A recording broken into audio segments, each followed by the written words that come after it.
In today's video, I'm going to show you how to check the creation date of a video in Google Vids.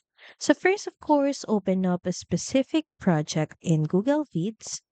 Then next at the top menu, click on File, then Details.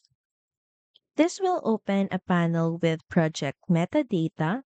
So here you can see details like location, owner, date modified, and even the time is included, and the date and time created.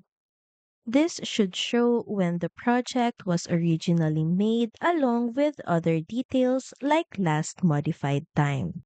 Now, if you exported this video or this was shared with you by someone, you can also check here that the location is currently also in Google Drive.